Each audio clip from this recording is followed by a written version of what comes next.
I want to welcome everybody to today's author talk on the Unspoken Gift with Aldo Martinez. We are delighted to have him and looking forward to the presentation. My name is Regina. I'm one of the reference librarians at the State Library, and I'm going to be doing all the technical work in the background for today's presentation. I just want to go over a few housekeeping items before we begin. Uh, Today's program is going to be recorded and will be posted to YouTube on the State Library's YouTube channel. We do welcome any questions that you have, but we're going to ask that you hold your questions until the end of the presentation, although you can post them at any time in either the chat or the Q&A.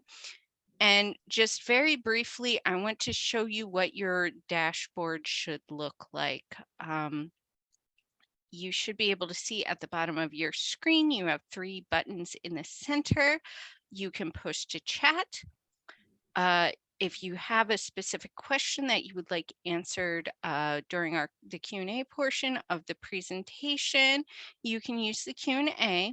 And if you're running into any technical difficulties, please raise your hand and I'll do my best to assist you via chat. And now I would like to introduce Cindy Warwick, who runs our Author Talk program and will be introducing our speaker. Hello, everyone. I'm glad that you can be with us today and joining us during Hispanic Heritage Month. This is a great kickoff author talk for that. In looking into things, I researched HispanicHeritageMonth.gov, and I found that the observation started in 1968 as a Hispanic Heritage Week under President Lyndon Johnson, and it was expanded to cover a 30-day period by President Ronald Reagan in 1988. The day of September 15th was chosen because it's as significant as the anniversary of independence for Latin American countries Costa Rica, El Salvador, Guatemala, Honduras, and Nicaragua. In addition, Mexico and Chile celebrate their independence days on September 16th and September 18th, respectively, and Columbus Day, or Dia de la Raza, I do not speak Spanish well, which is October 12th, falls within this 30-day period. So there's a little history lesson for you. I wanted to see what the background of it was. And remember now, our ad to check New Jersey State Lib, njstatelib.org, our website for other events. We have September 21st is a webinar on the social history of New Jersey asylums. And on September 30th is our Talking Book and Braille Center's 55th anniversary. And they'll be doing an hour of their history and where they came from and how things started and where things are headed for those who can't hold a book to read in the conventional manner. So our next talk for the author talks is on October 18th, and it will not be recorded. She has requested not to record, so I just wanted to let you know in case you want to make sure that you're there. It will not be recorded. This is something she does as her main occupation, but we're going to have, we hope that you'll join us. We're going to have historian and gardener Leslie Parness, who was the former superintendent of horticultural education at the Morris County Parks Commission. She's going to tell us why we are the Garden State, and we grew it here, 100 years of New Jersey horticulture. So that's going to be a whole different tact from what we have today. Today we have Aldo Martinez telling us his own story in The Unspoken Gift. It's his memoir of his life coming to America from Cuba in the 60s and fulfilling his American dream. Aldo Martinez got his Bachelor of Science in Business Administration from St. Peter's College, now University, and his Juris Doctorate from Seton Hall School of Law. Since 1984 for New York and 1985 for New Jersey, he has practiced securities, corporate, business, real estate, and immigration law. He's also served as adjunct professor instructor at St. Peter's University.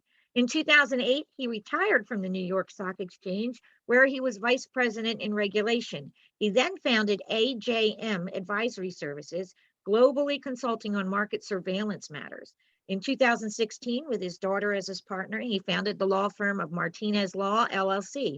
He has spent many years advising, investigating, and trying cases involving stock market trading abuses such as insider trading, market manipulation, and front running.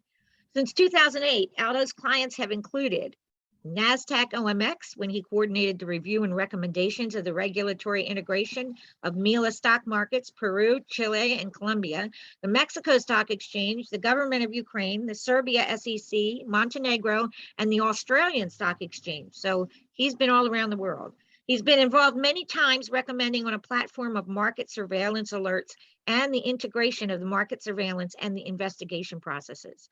He now serves on the Food Bank Network of Somerset County Board of Directors, and he has his law firm, as I told you, with his daughter, Martinez Law, currently practicing real estate, corporate, and contract law. He continues to consult on the capital markets developments. So he's been around the world, and he's going to tell us how he came to come to America and more. I'm going to turn it over to you now, Aldo. Thank you so much for being with us today. I thank you very much, Regina, and welcome everyone. It is a privilege and pleasure for me to participate in this kickoff of Hispanic Heritage Month. This is a month that, as was explained, to me, it's a month of celebration, joy, sorrow too, in seeing all the sacrifices that have needed that were done and currently being done in order for Hispanics to be noticed. And it is a reflection on those achievements and contributions that we are making and have made and will continue to make. The goal here, and the question that I ask myself all the time, and I challenge everyone to ask yourselves, is, are we making a difference? To me, that's the bottom line. Before I go into a little bit of the book, I wanted to add 3 other items. One is, I would encourage everyone to examine what you have done and how you've gotten where you are right now. Every one of us, every single one of us has a story worth sharing. And I'm not saying telling, I'm talking about sharing with others, sharing with your families. If we do not understand the value of role models, we are missing something greatly. If we think that success is easy, we should be very disappointed in that. And reading biographies and role models, and that is my number 2 issue. Take a look at the life of certain people, such as President Abraham Lincoln. If you take a look at his life, you will see a life that others would call failures. 1831, he failed in business. 1832, he was defeated for the House of Representatives. The next 28 years, he failed in business. He had a nervous breakdown and lost 4 elections. And this is the president that in 1960 was elected to preserve this country as a union. So to me, it's always a lesson on what happens when your life is turned upside down. And understanding that you cannot control what happens to you all the time. The thing is that you can control how you respond to those instances. And that leads me to the 3rd point as we go into the book. Who am I? Who are we? I was honored to have Regina mention all of the things that all the titles and positions that I have held, and that is something I'm very proud of. The question is, who you are speaks directly as to how you've done all those things, with the understanding that we're not going to be able to change the world, but whatever small thing we can change, we need to do it to the best of our ability. So let me turn to the book, a little bit about the book now, having said that. I hope I can do this right. I'm going to share um, a bit of that, if I can do this. Um, I will take this down because I like to establish the conversation, but it's 4 slides that I wanted to go through an overview with you. The first one is obviously the title of the book, The Unspoken Gift, and that's the topic of the book. I didn't realize that gift that my parents gave me until I had my first child. And without, you can date me or not, but she's going to be 50 this year. She'll hate me for that. The next slide is the topics that we're going to talk about. I've already mentioned about everyone has a story, an example to share. But I'd like to somewhat start a bit at the end if I can. And then from there on, we're going to talk about certain things, the lessons that parents teach most of the time. And those lessons, the real valuable lessons, are the lessons they don't tell you about. They don't tell me. They don't explain them. It is our example.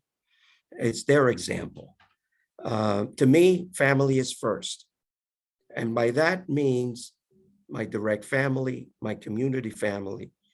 And we hear all about these days about rights, rights, rights. And we try to say, are we free to do what we want to do? Well, you're not, in my view, and these are my opinions, you're not, no one is free unless you live up to your responsibilities. And that to me is an interesting topic that I hope to cover. The other topic that this book stands for is the value or the significance of memories. Good memories, bad memories. How do we learn our lessons? How do we go over them? No one is perfect. My parents are not perfect. I'm not perfect. So we're there to learn. And our parents are the first individuals we tend to learn from what to do right and what they've done wrong that you don't want to repeat. And according to my children, there's a long list of that for me. But anyhow, the next topic is the journey. What is success? What is failure? What are those significance? What does that mean? What is my search of purpose? Why am I here? What is my purpose? And of course, the word leadership comes into this picture, because that unspoken love from your parents, from yourselves to your children, from your grandparents, from my parents to me, establishes a legacy connection in that journey. We're not alone. We didn't get here by ourselves. And we will continue that journey through our legacy on our children. The question is, how do we get here? What mistakes did we learn from? What did we learn from others? That is the search of purpose. Why am I here for? And you'll note that I said earlier, have we made a difference? Who am I? What is my voice? When did you find your voice? When did you realize, when did I realize a little bit of who I was? Then I'm going to talk about my childhood in Cuba, the trip, the journey, the summer of '62, cultures, which us Hispanics meet all the time, different cultures, different countries. I've been to Peru, I've been to Mexico, to Chile, Costa Rica, Colombia, many different areas, all Spanish speaking, all with a little bit of different cultures. And that's the beauty of it. Is that any different than anywhere else in the world? So that exposure is something worth understanding. And then the need for role models, as I hinted earlier, inside our family and outside our family. What are those influences? Who influences us? Who do we learn from? And then the future. The future is, where do we go from here? What are we going to do next year? What does this month mean to us in terms of the future? And to me, the future always arrives today. Today is the first day of the future. And do we have the passion to meet the challenges of the future? So in the second topic, yes, what are my toolbox and my weapons? And I do have weapons. It's a bit of a summary of what I just said. My family, who came before me? What were their lessons? Good lessons, bad lessons. It doesn't matter. We are the ones that control. We cannot control what happened, but we can control our responses to these lessons. Who am I? Who was I? Who do I want to be? What is going to be my legacy? What do I leave behind? Do I leave the possibility of having others pay it forward? Or do I leave a negative, sad, sorrowful legacy for others?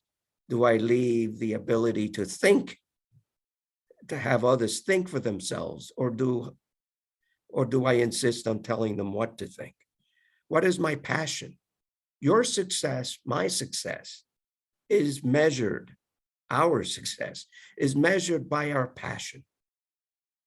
What drives us and how we can do that to help others, to influence others, to make a difference. My responsibilities, I'm not talking about rights. If we don't know what our rights are, it's always reminded to us. But what are my responsibilities?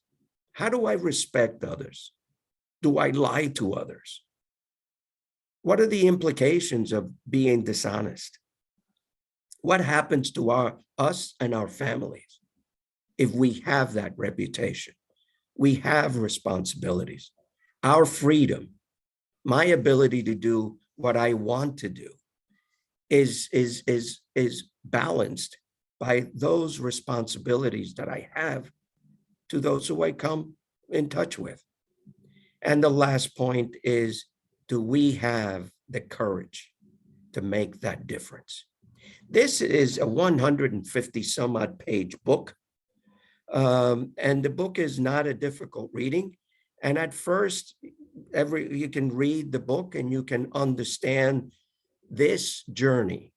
But the real challenge is looking at this book and saying, what does this journey teaches me as a Hispanic in a foreign land? So if you don't mind, and at the end, when I'm going to close with the questions and any other discussion, and I remind Regina and Cynthia, who are part here, it is dangerous to give an attorney a time to speak. So whenever you think I've spoken too long, shut me down, pull the cord. I'm happy with that. So I'm in your hands. You guys are wonderful. So let me, unless anyone has any other, I want to de-share this. So I'm going to stop sharing. And hopefully we can then continue the conversation. So as I mentioned before, everyone has a story to tell. Think about it.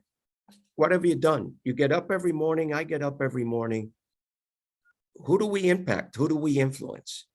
What have we done to get to the level of doing what we're able to do today? Everyone is different. My story is a very simple one, but it starts with today.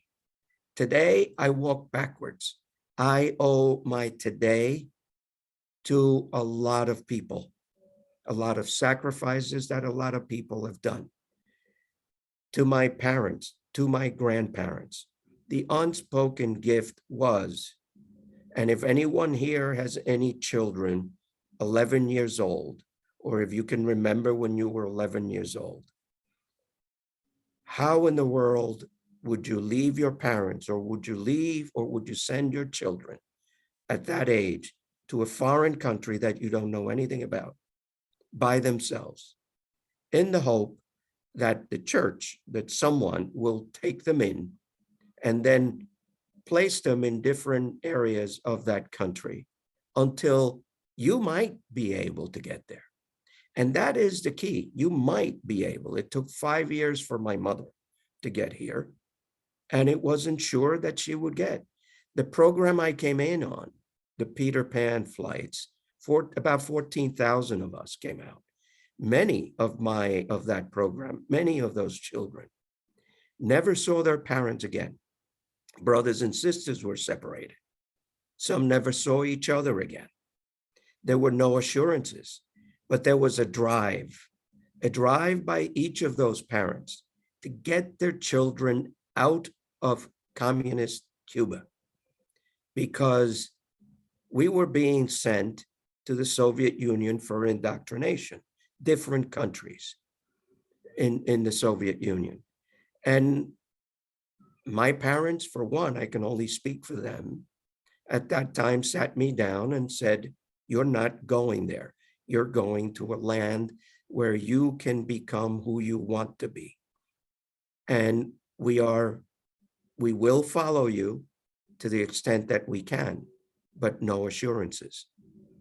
I left because they sent me. I have to admit, at that time, at 11 years old, thanks to what my parents had told me before, I was kind of looking forward to the trip. And I took it as an adventure. And that is, I realized years after that is a mindset that it's difficult to teach, because you can see in your own sphere that you have people who are positive thinkers, those who are negative thinkers. If you see daily life as a negative object, a negative barrier to have to deal with every day, you're going to be a sad person. If you are looking at life in a positive way, no matter what barriers are thrown at you, as well as speaking from my experience, you'll just treat them as a barrier and just keep on moving. And that is important, because how you see life will reflect upon you, upon me. And life has been very favorable, very blessed upon me, because not only did my parents set me up for that, but others. When I came to this country, I was placed in a camp in Florida, then from there sent to New Jersey to an orphanage. And from there, an American family with 8 children of their own picked me up. 8 children of their own. I don't think I could have housed another child, even if I had one of my own. And yet here, 8 picked me up. I asked, I still communicate with the family, particularly till both the husband and the wife passed away. But I had a conversation with the husband at one time, and I said, what in the world were you guys thinking about when you took me in?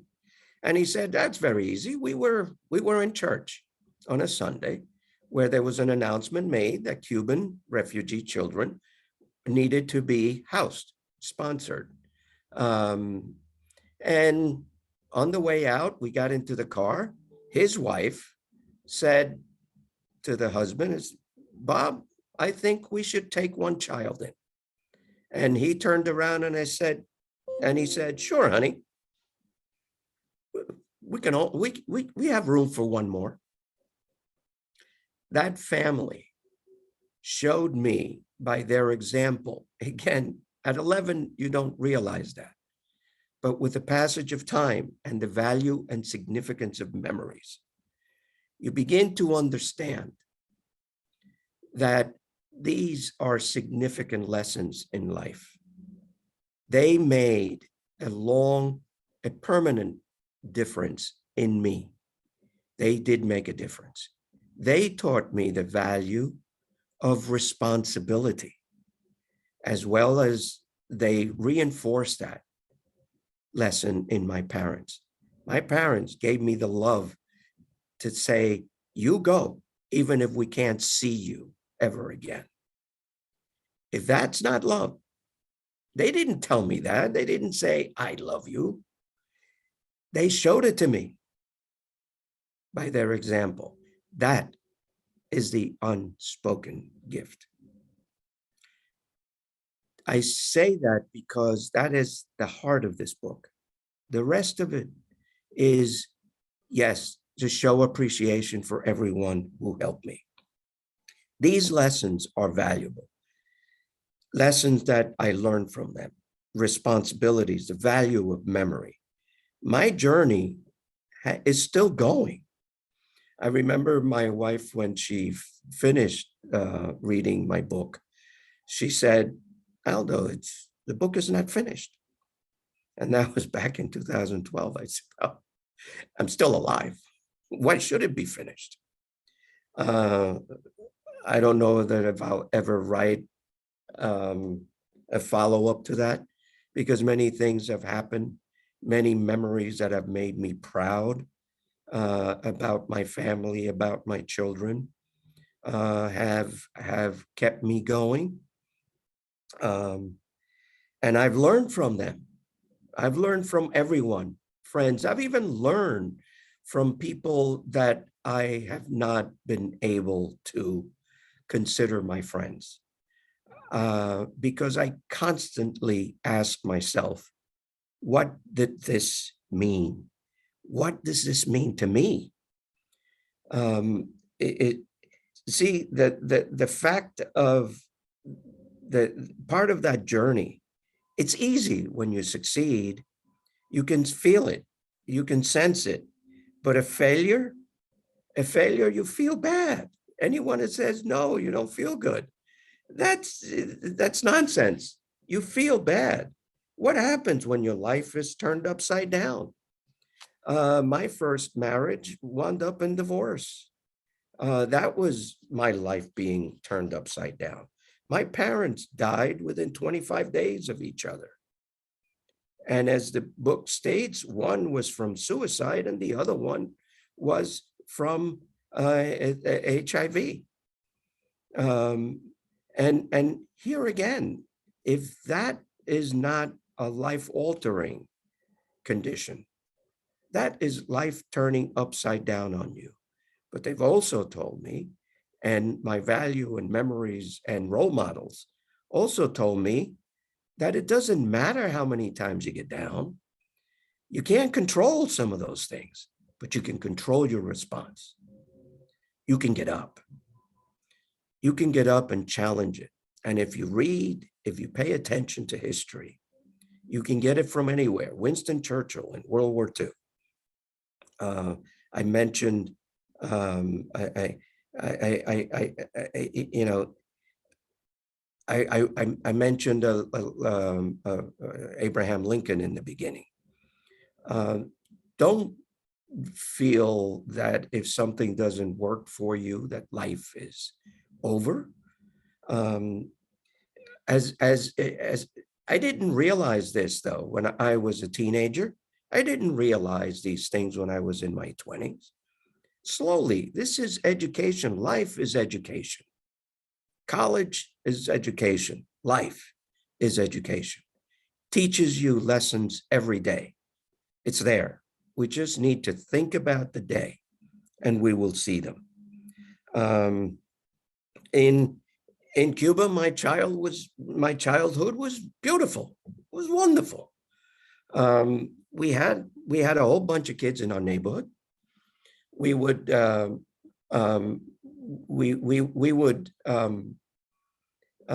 play with each other. We would go to each other's birthdays. We were all friends. We were out all day.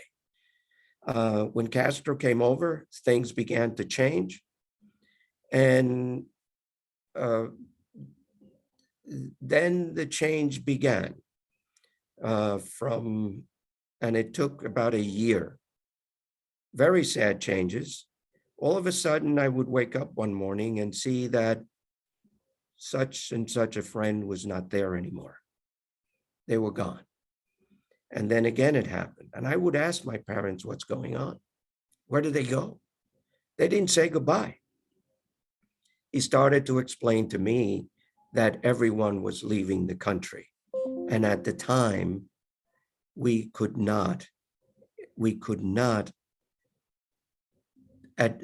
tell others what our plans were, because in every block there was a snitch, a defense committee that would try to figure out who was for the government, who was anti-revolutionary. And if they found out that you were leaving, you were anti-revolutionary.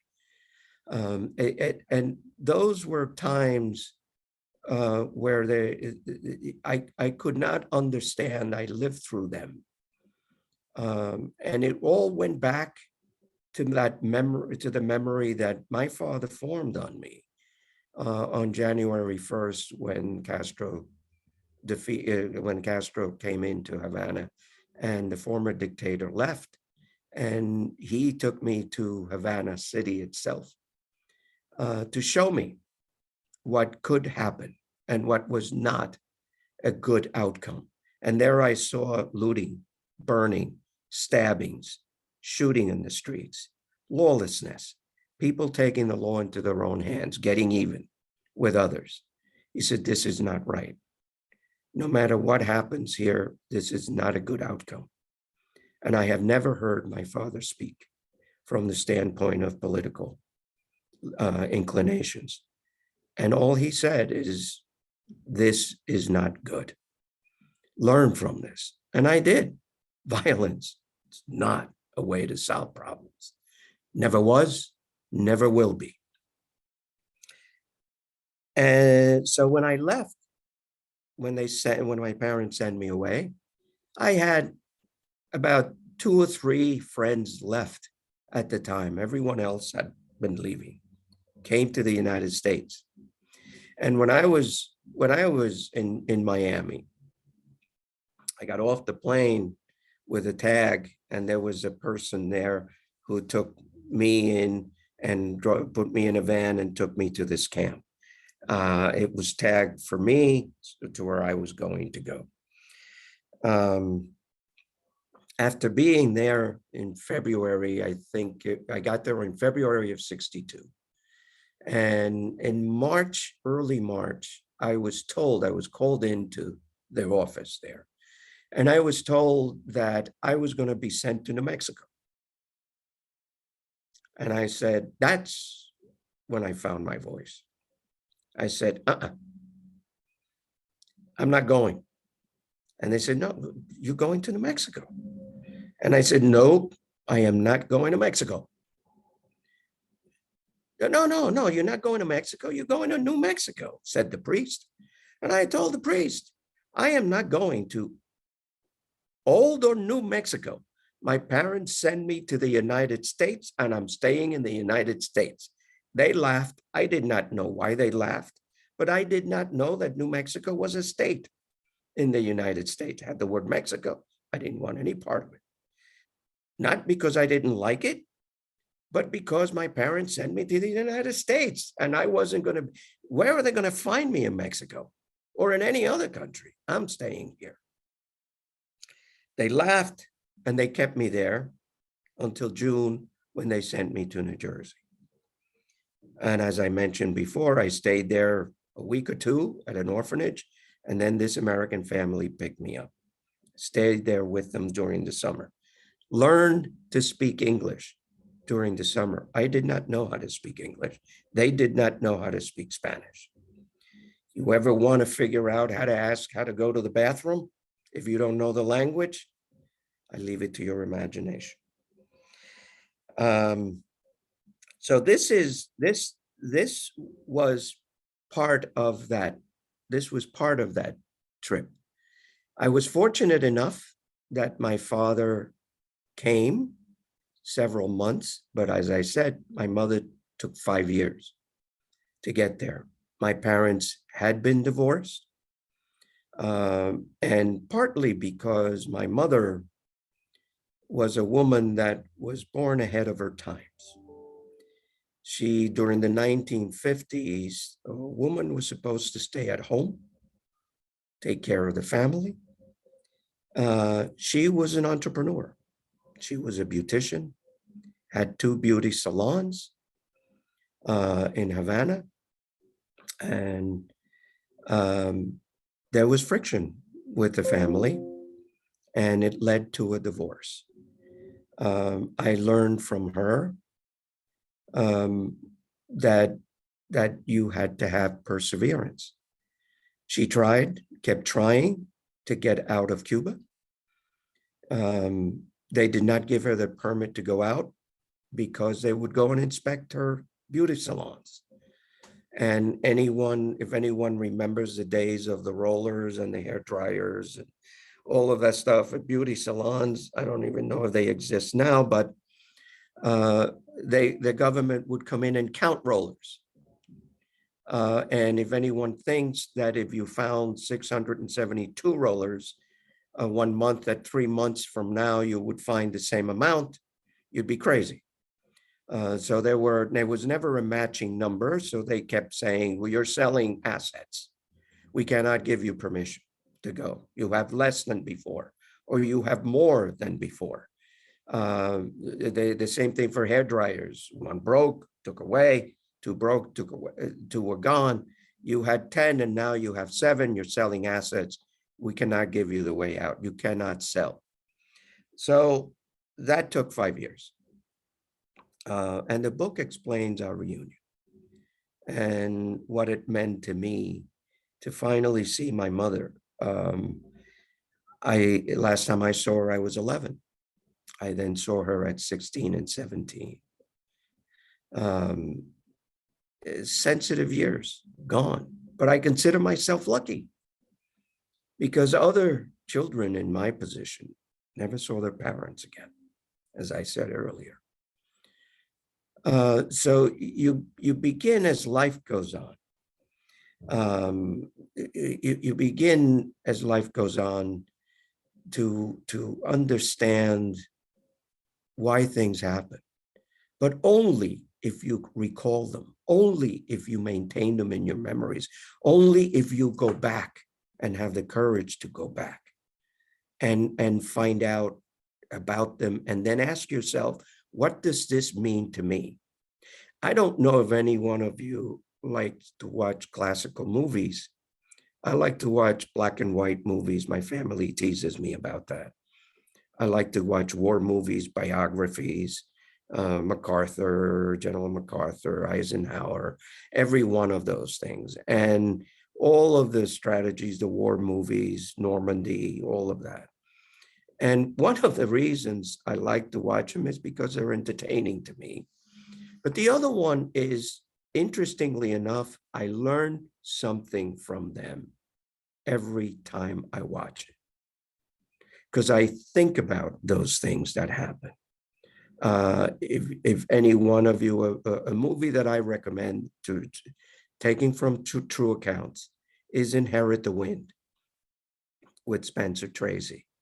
And that has to do with the trials in the South about evolution. It is, they make you think. And that is the important thing. That's the only thing we have that is different from all the animals that exhibit the earth. Birds are more beautiful than we are. Horses is faster and even more beautiful. And all other animals have but we think. We have the ability to try to learn and understand. And that is a wonderful thing to apply, to be able to get us through those moments that we cannot control. So in my mind, what leaves to be said here at this point is, what does that mean? What does this all mean from the standpoint of the future? Once we try to understand who we are, where we truly come from, what do we bring? What does our culture bring to where we are? And you can see the beauty of the United States is that it is this country made up of immigrants. I don't care how far back We're all immigrants. We're all from different parts.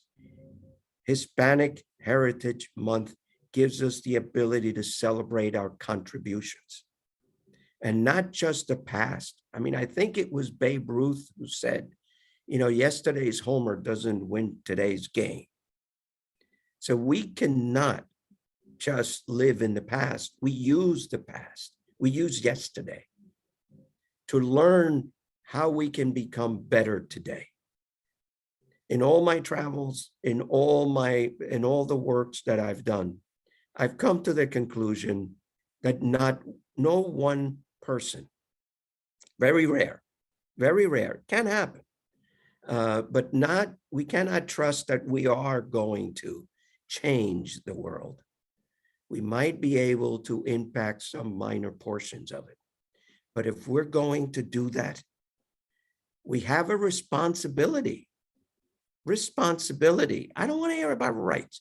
Responsibility to be the best that we can and to do the best that we can. And that best that we can is being respectful, trying to do our best, having the integrity to do the right thing at the right time. And some of us will be faced with that moment.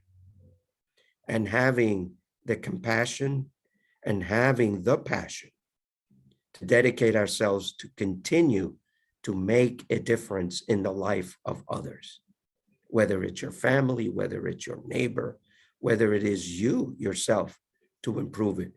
We have a responsibility to those who came before us. I would be negligent if I did not honor my parents' act of love, if I did not try to become the best person I can be for myself, for my family, for my clients, for those who for my students, for those who I come in contact with. That was the gift that my parents gave to me so that I would be able to become the person that I wanted to become, so that I would help others and make a difference, positive difference in the life of others. There is so much to learn. The beauty of every day is that I look forward to what I can learn. Got to be careful with the words. What did I do wrong yesterday? How can I do it better? If we come to a place in time that we think we have learned everything we need to learn, we're done for. It's over. A youngster not knowing what they want to do, no problem. You'll figure it out. It'll hit you. Just be the best person you can be, helping others, making a difference in the life of others. I didn't figure it out. It wasn't easy for me to figure out what I wanted to do. I started at the New York Stock Exchange right out of high school as a messenger. I graduated. Yeah, I did. I've gone to so much school. I retired in 2008 as a vice president. I was the only Hispanic vice president at the New York Stock Exchange for a long time. I was the youngest vice president, Hispanic or not. And I had to earn that every step of the way. And I had my moments when the integrity hit me right in the face. I inherited a case for trial once that after reviewing that trial, that case, and it had been already, the complaint had been filed, it was scheduled to be tried. I realized that I did not have the evidence to prove this case. And I could not further,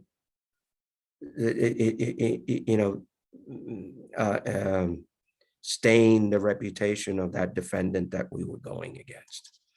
So I went up to my boss at the time and I told him I have to withdraw this. And I explained it to him. He said, write a memo. and wrote it to him, explained to him what the issue was, why this could not be proven. And after a year of going back and forth, battling with other attorneys, because I inherited that case from another attorney who left, he told me, Aldo, you're right, withdraw the case. I heard that from the regulators, from the Securities and Exchange Commission, who oversight was from us, and I stood my ground. I could have lost my job, but there was no way I was going to bring an action with no evidence and falsely implicate anyone of any wrongdoing. No way. That was not what I was going to do. But this is where you come to at certain points. There were other measures along the way, but that lesson that my parents taught me, that gift that they gave me, was always paramount in saying to them, this is the way that I honor their lives.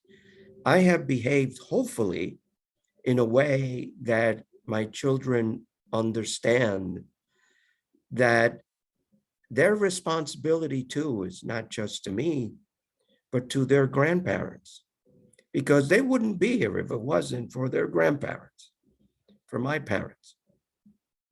And this, I believe, in this month of Hispanic Heritage Month, is a critical lesson for all of us to learn, to understand.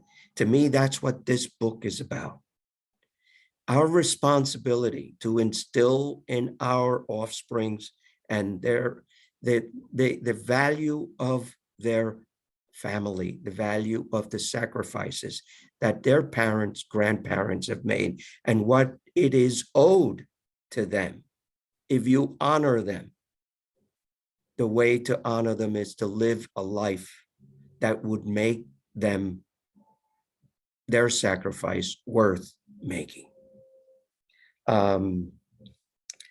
I want to stop here because I wanted to leave some time for further discussion and answer questions.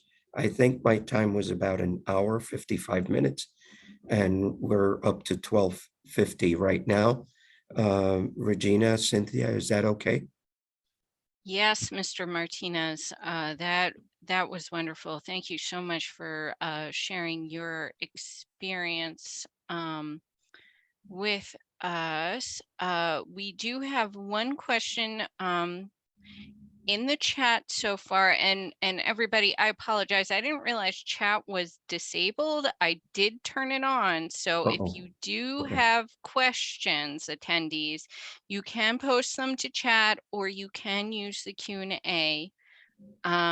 If anybody's having any trouble with that, you can raise your hand and I will recheck the settings. But Cindy just tested out chat and she was able to post. One of the things that struck her from your presentation, Mr. Martinez, was what you said about your mom and her business, her beauty salons, and how the government could be so petty as to just say, oh, well, there's not the same number of equipment here, so clearly you're selling assets. So that's our excuse to keep you here. So that's something that struck her. Yeah, that was very true. She had been her suffering was her inability to leave, and she did not know if she would ever leave, because how do you account for that? Everything, they came in and they just didn't want people to leave. They would find everything. That's the evil of that government, is that they would call those. There was a name for us who had mentioned that we were leaving or had left, and the word was worms. We were worms, gusanos, and that's how we were referred to. That's how they thought they were tarnishing the personal reputation because we did not want to stay with the Cuban Revolution at the time. We wanted to leave. Many say, many say that this 14,000 the ability for the 14,000 students to leave was a direct affront to the government, and the government wanted to make sure that parents, as much as they could not come up and meet their children eventually. Vindictiveness. I agree, Cynthia. So we have kind of two follow-up questions that sort of relate to what we were just discussing. If it was known that a family's children had left the country, would they watch those families more closely? Yes, absolutely. But that was also the risk that my parents took when but that was the problem before then as well. If you were not with them, my parents were not political, but in 1961, in April of 61, with the Bay of Pigs invasion, the government came and took my father away, no questions asked, except that he worked at a bank, and because he was a middle class individual at the time, everybody was thought to be against the revolution, and so they took him away. They jailed him. Kept him away. We did not know where he was. We were frantic. And about 3 days afterwards, they brought him back. When the so-called danger was over and the invaders were controlled. But because the fear was of an uprising. So they were taking people away who the government thought might be a risk to the government. And it was on that day, as a result of that, that my parents, even though they had been divorced, got together and said, we got to get Aldo out of here. And the program they used was called the Peter Pan operation, I think you said. Yes. Can you tell us a little bit more about that program, how your parents found out about it, and their mission and operations, if Sure. you know? As far as I know, this was a program that the church in Cuba worked out with the churches here in the United States. And it was a program run by the church. So when I came to a camp sponsored by the church here. And when I was sent to the orphanage, it was a Catholic orphanage. And the word was spread among the Catholic churches. So the family took me in and the priest that tried to send me to New Mexico, no offense to Mexico or to New Mexico. It's just an 11-year-old who thought he was going to another country. He was a Catholic priest. There is some lingering notion, but I have not seen any evidence to that, and some backroom words that the CIA had something to do with facilitating this program, because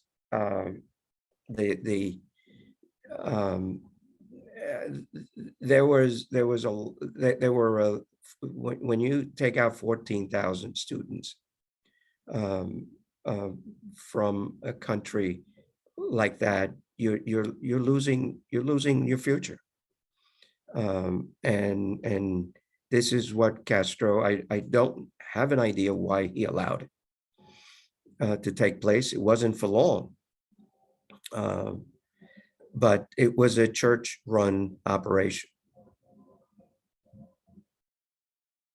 Thank you so much for sharing. I also really want to thank you for tying, the life lessons that you've taken, and because of your experience, the life philosophy that you have, and tying it back to Hispanic Heritage Month. And I didn't get a chance to post this in chat because that's when I realized that it was disabled for everybody else. But I loved what you said about how we are all immigrants. And as somebody who on one side of the family has 2 lines from the Mayflower and a Native American line, and then on the other, didn't have anybody come over before 1900. They came from Italy, my great grandmother. I love that because we are, and you're right, it doesn't matter how far back we go, whether it's from the Mayflower or from San Socio Sereno in 1902 when my great granny came over. But I want to thank you so much for speaking today. And I don't see any additional questions in the chat. Everybody, this is your last call. Cindy, I'm going to let you take us out. And then if I see anything popped up in chat, I will very awkwardly jump in and ask Mr. Martinez any final questions. That Thank you, sounds fine. Regina. Thank you, Thank you. Regina. Thank you very much. This is Cindy, Aldo, and I just want to thank you so much for being willing to join us today and to share. Sometimes when we share about who we are and what we've learned, it can be very vulnerable. It can be a vulnerable thing. And so I just appreciate that your family pushed you to write that book, and you gave us some things to think about as well. Sometimes we just take the day to day and like, oh, we're under it. I just want to get out. And need to ask, what can I learn from that? What is it that's going to teach me, even though it's a failure that I would look back on? What did I learn from it? Because to me, and this is just my opinion, everybody, is that it's only a failure if you don't learn something from it. If you can take something forward with you that's going to change your life for the future, that you learned from it, yes, you might still label it as a failure in your life, but you learned something from it. And I've had some of those. That's what helps me cope, is the fact that I learned something from that when I failed, and I did get back up. I had people around me who encouraged me and helped me get back up and keep going from that failure. And so, I just appreciate that you were open enough and willing enough to share this book. I can't tell you folks how I found this book. I can't remember. I just know that I happenstanced upon it, and I'm glad that I did. And then I contacted Aldo, and he very graciously said that he would share with us. So thank you, everybody, for helping us kick off Hispanic Heritage Month. And thank you, Aldo. And we hope to see you next month. I know it's a totally different topic about horticulture and 100 years of what we grew here, but she's going to tell us what our highs and lows were in the market of gardening and that. And, we'll see why we are called the Garden State. But on this thing, happy, I don't know if you say that though. Do you say happy Hispanic Heritage Month? Well, I said it. Now it's done. I second that, Cynthia. Okay. Second that. Thank you very much, everyone, for coming. Thank you, Aldo, for sharing with us. You're very welcome. And thank you for the invitation. Thank you.